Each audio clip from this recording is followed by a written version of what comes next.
İlk baxışdan bu görüntülər hansısa baxımsız kəndi xatırlatsa da, əslində heç də belə deyil. Bura Xudat şəhərinin Həzə Aslanov küçəsidir. Məsələ burasındadır ki, Xudadda belə durumda olan küçə yalnız Həzə Aslanovdan ibarət deyil. Şəhərin əksər küçələri eyni aqibətdədir. Xudad şəhərində bir neçə küçə istisna olmaqla digər küçələrin vəziyyəti bax gördüyünüz kimidir. Yerli sakinlərin dediyinə görə sonuncu dəfə bu küçələrdə nə vaxt təmir işləri aparılıb, bax bunu heç özləri də xatırlamırlar. Sakinlərin sözlərinə görə yayda toz, qışda isə palçıq əlindən küçədə gəzmək olmur. Hətta çoxları üst başını yolun çirkabına bulaşdırmamaq üçün uzunboğaz çəkmələrdən istifadə edirlər. Çoxdan ki, bu küçələrə ki, baxan da yoxdur, gəlib gələn də yoxdur. Yəni, bələdiyyənin işçiləri də, ya tutalım ki, şəhər sevgisizdir, yaxud ki, belə söhbət var ki, o küçələrə baxan yoxdur. Çapaq olmasa, yəni ayaqqabım olmasa gəzmək mümkün deyil. Burada hamısı deyil, daş düzü yox, çəkindi baxan. Özünüz görürsünüz ki, bundan da qeyri başqa küçələr var. Yəni ki, deyək ki, belə palçalıdır hamısı. Biz bəyərib qatlayıb sağlarımızı çıxıb gidirik. Küçələr də belə bu gündə, bərbad gündədir. Pislik küçələr.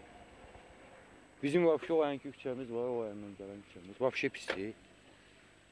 Girmək olmur palçıq əlindən. Yolların acınacaqlı durumu yalnız piyadaların hərəkətini əngəlləmir. Elə sürücülər də onlardan az şikayətçi deyil. Xudadda avtomobil sürənlər qazandıqları pulun çox hissəsinin maşınlarının təmirinə xərclədiklərini deyirlər.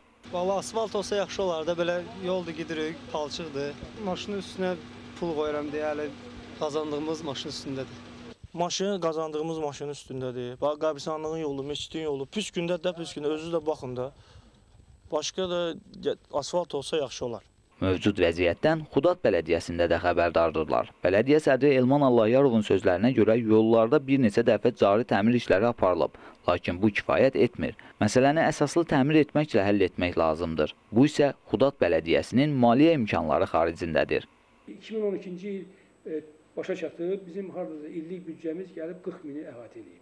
Yəni 40 min əmək haqqı xərcləri ilə birlikdə və gördüyümüz işlərlə, yəni bütün idarəyə daxil olan vəsaitdir bu. Biz burada işlərimizi o büdcəyə uyğun qururuq. Yəni, daxil olan vəsaitə uyğun da biz işlərimizi qururuq. Ona görə biz deyək ki, küçələrin asfaltlaşmasına məşğul ola bilmirik. Ona görə biz çox layihələr, böyük layihələr həyata keçirə bilmirik. Amma bütün halda əhali bizə müraciət edirsə, əhalinin müraciətinə dərhal biz cavab olaraq həmin yerlərə baxış keçiririk. Onların iştirakı ilə o problemləri müəyyən qədər ortadan götürürük. Bələdiyyə sədri həmçinin qeyd etdi ki, əsaslı təmir işlərinin aparılması ilə bağlı Xaçmaz rayon İcra Hakimiyyətinə məlumat verilib. Xaçmaz rayon İcra Hakimiyyətindən isə bildirildi ki, yaxın vaxtlarda Xudad küçələrinin əsaslı təmir işinə start veriləcək. Hər halda minə dözən, min birə də dözər. Tək ki, verilən vədlər həyata keçsin.